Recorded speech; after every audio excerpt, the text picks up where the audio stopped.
परिचय। हे प्रभु, हमारी मदद करो।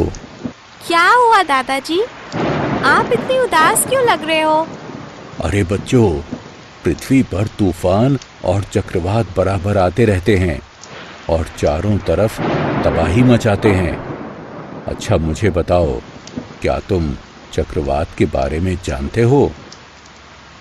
नहीं दादाजी, ये क्या होता है? चक्रवात असल में तूफान होते हैं जो तेज बहती हवाओं के कारण सागर में उत्पन्न होते हैं। दादाजी, क्या वे हमारे जीवन के लिए बहुत खतरनाक होते हैं?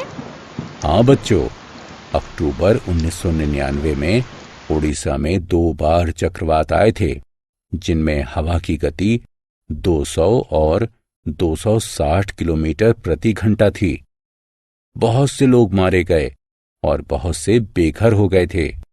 खेती, यातायात, संचार और बिजली की आपूर्ति बुरी तरह से प्रभावित हो गई थी।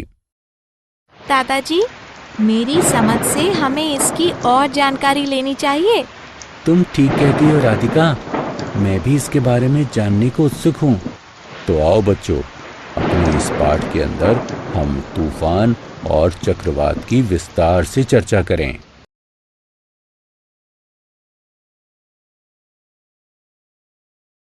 उद्देश्य।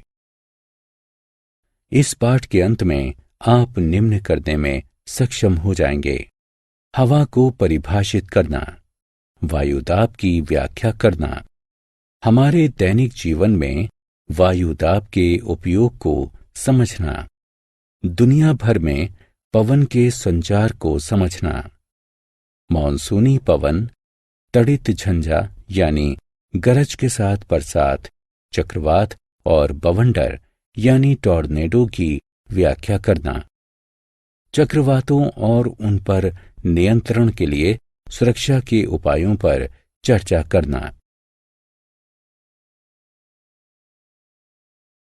पवन क्या है? अंकित एक पतंग उड़ाने की कोशिश कर रहा है, किंतु पतंग उड़ नहीं रही है। उसे क्या करना चाहिए? ये बहुत आसान है। उसे पवन की दिशा में पतंग उड़ानी चाहिए। बहती हवा पतंग को आसमान में चढ़ने में सहायता करती है। हम इस बहती हवा को ही पवन कहते हैं। अब प्रश्न उठता है कि पवन के बहने का कारण क्या है? तो सुनो, ये हमारे वायुमंडल में वायु के दाब में आने वाले अंतरों के कारण बहती है। पवन दाब डालती है। आपने कभी सोचा है हमारे फेफड़े सांस कैसे खींचते हैं? तो सुने, ये वायु का दाब ही है जो वायु को हमारे फेफड़ों में पहुंचाता है। पृथ्वी का वायुमंडल विभिन्न गैसों से मिलकर बना है। ये गैसें पृथ्वी की सतह पर दबाव डालती हैं। इस दाब को ही हम वायुदाब कहते हैं। पृथ्वी का वायुमंडल 80 किलोमीटर तक गहरा है। हम जैसे जैसे ऊपर की ओर उठते जाते हैं, वायुदाब कम होता जाता है। वायु हमारे शरीर पर भी दाब डालती है। क्रियाकलाप।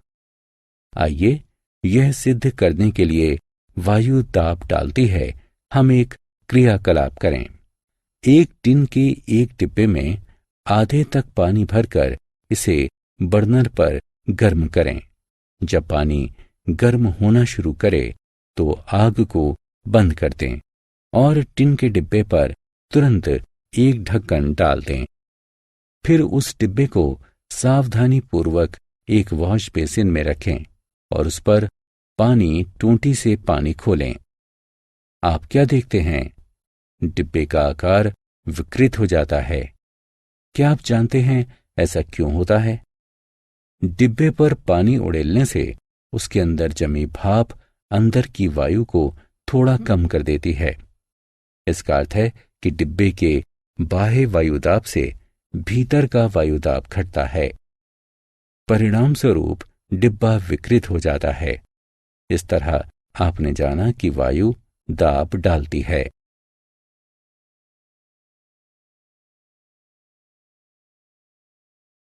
पवन एवं वायुदाब।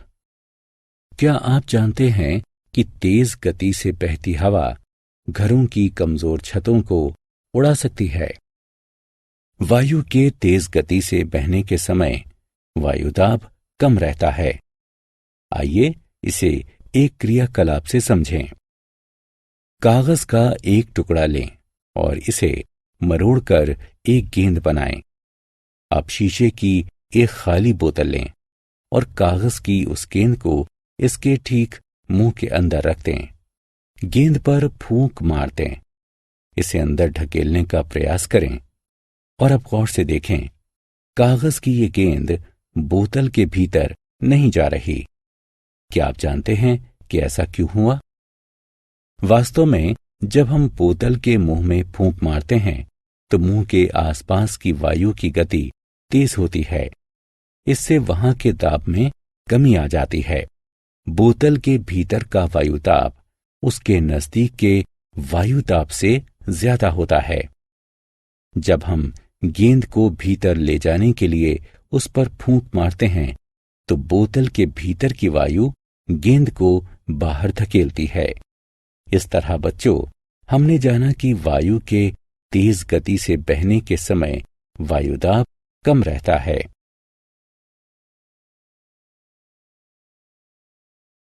गर्म होने पर वायु फैलती है।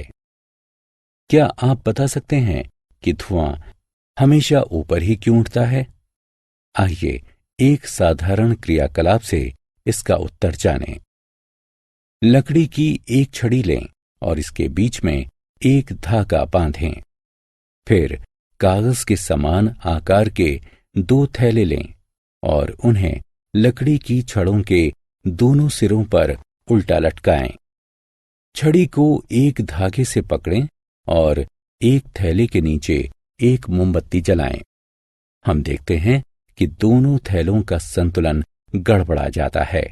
ऐसा इसलिए होता है क्योंकि गर्म वायु ऊपर की ओर उठती है। ये मोमबत्ती के ऊपर थैले को ढकेलती है। इस तरह हम पाते हैं कि गर्म होने पर वायु दूर तक फैलती है और अंततः हल्की हो जाती है। इसलिए गर्म वायु ठंडी वायु से हल्की होती है। तो बच्चों, यही कारण है कि धुआं हमेशा ऊपर की ओर उठता है। पवन का संचार। मेरे मन में एक सवाल है दादाजी, क्या मैं पूछ सकती हूँ? हाँ राधिका, बिल्कुल। पृथ्वी पर हवा कैसे चलती है? ये समझना बहुत आसान है। गर्म पवन हल्की होती है, इसलिए ये एक स्थान पर ऊपर उठती है। परिणाम स्वरूप उस क्षेत्र का वायुदाब निम्न हो जाता है। आसपास के क्षेत्रों की ठंडी पवन उस स्थान को भरने के लिए तेजी से आ जाती है। सूर्य से निकलने वाली ऊर्जा पृथ्वी की सतह को गर्म करती है। भूमध्य रेखा वो क्षेत्र है जहां ध्रुवीय क्षेत्रों की तुलना में सूर्य के प्रकाश की अधिकतम गर्मी पड़ती है। इन क्षेत्रों में पवन गर्म रहती है। गर्म पवन ऊपर उठती है और ध्रुवीय क्षेत्रों से आने वाली हवा खाली क्षेत्र में प्रवेश कर उसे भर देती है। इस तरह ध्रुवों से गर्म देशांतरों तक वायु का संचार होता है। आत्म मूल्यांकन। आइए जानें कि आपने अब तक कितना सीखा। सही विकल्प को उठाकर उसके उपयुक्त स्थान पर रखें। मॉनसूनी पवन। हम सभी को मॉनसून ऋतु के दौरान लंबी गर्मी से राहत मिलती है। आइए देखें कि ये मानसून आता कैसे है। गर्मी के मौसम के दौरान भूमध्य रेखा के करीब पृथ्वी तीव्रता से गर्म हो उठती है। सागरों में जल के तापक्रम की तुलना में पृथ्वी का तापक्रम ज्यादा होता है। गर्म पृथ्वी अपने ऊपर की वायु को गर्म कर देती है। परिणाम स्वरूप हल्की होने के कारण गर्म पवन ऊपर उठती और फैल जाती है। गर्म पृथ्वी अपने ऊपर की पवन को गर्म करती है। परिणाम स्वरूप हल्की होने के कारण गर्म पवन ऊपर उठती है और फैल जाती है। इसके फलस्वरूप पवन सागर से भूमि की ओर बहती है। इन हवाओं को हम मानसूनी हवा कहते हैं। मानसूनी पवन अपने साथ पानी लाती है, जिससे वर्षा होती है। तड़ित झंझा यानी गरज के साथ बरसात। क्या आप बता सकते हैं कि आकाश में बिजली कहां से आती है और कभी कभी बिजली पृथ्वी पर क्यों गिरती है? आइए इन प्रश्नों के उत्तर का पता करें। बिजली और गरज के साथ बहने वाले तूफान को तड़ित झंझा कहते हैं। ये भारत जैसे गर्म उष्ण कटिबंधीय भूभाग में ज्यादा होती है। ये झंझाएं गर्म और नर्म पवन के ऊपर उठने से उत्पन्न होती हैं। जब नम वायु ऊपर उठती है तो ये ठंडी होने लगती है और वायु में मौजूद आर्द्रता सघन हो जाती है, जिससे बादल बनता है। बादल में पानी की बूंदों का बढ़ना जारी रहता है। जब बादल ऊपर की ओर फैल जाता है तो पानी की बूंदें ध्वनि और बिजली पैदा करती हुई नीचे गिरती हैं। इस घटना को हम तड़ित झंझा कहते हैं।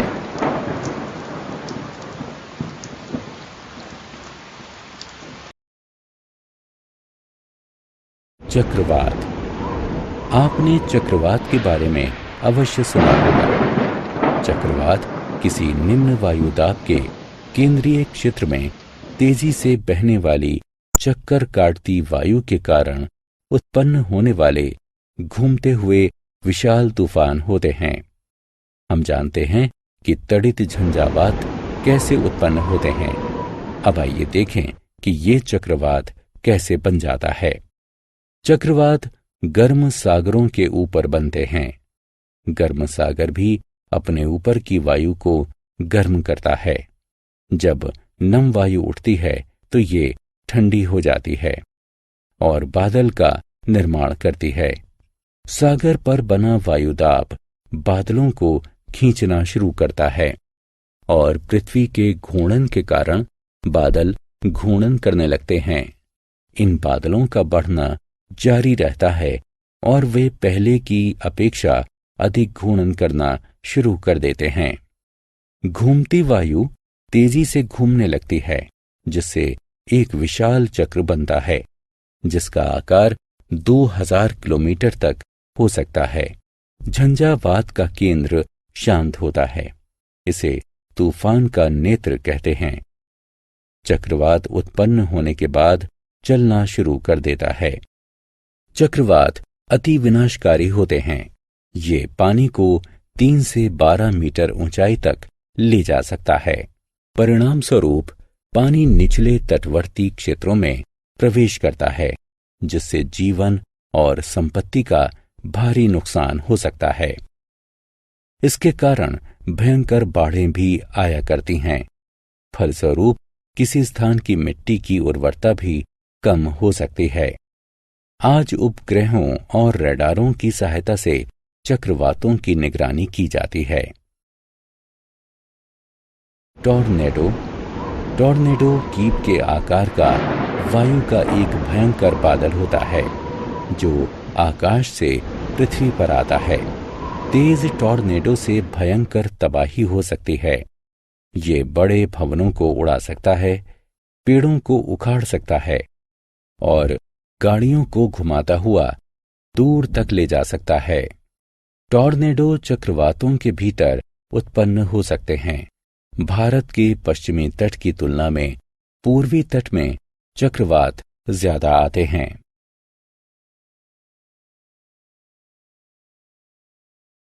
सारांश। आइए हमने जो कुछ सीखा है उसे संक्षेप में दोहराएं। बहती हवा पवन कहलाती है। हमारे आसपास की हवा दाब डालती है। हवा के द्वारा डाला गया ताप वायु ताप कहलाता है। गर्म होने पर हवा फैलती है और ठंडी होने पर सिकुड़ती है। गर्म हवा ठंडी हवा से हल्की होती है। गर्म हवा जब ऊपर उठती है तो उस स्थान का वायु ताप घटता है और ठंडी हवा उस स्थान पर चली जाती है। पृथ्वी पर विषम तापन के कारण वायु का संचार होता है। मॉनसूनी हवाएं सागर से भूमि की ओर बहती हैं। ये हवाएं सागर से अपने साथ पानी लाती हैं, जिससे वर्षा होती है। बिजली और गरज वाला तूफान तड़ित झंझावात कहलाता है। चक्रवात घूर्णन करने वाले विशाल तूफान होते हैं, जो तेज बहती हवा और वायु दाब में अंतर के कारण आते हैं। टॉर्नेडो हवा का घूर्णन करने वाला कीप के आकार का एक भयंकर बादल होता है, जो आकाश से पृथ्वी पर आता है।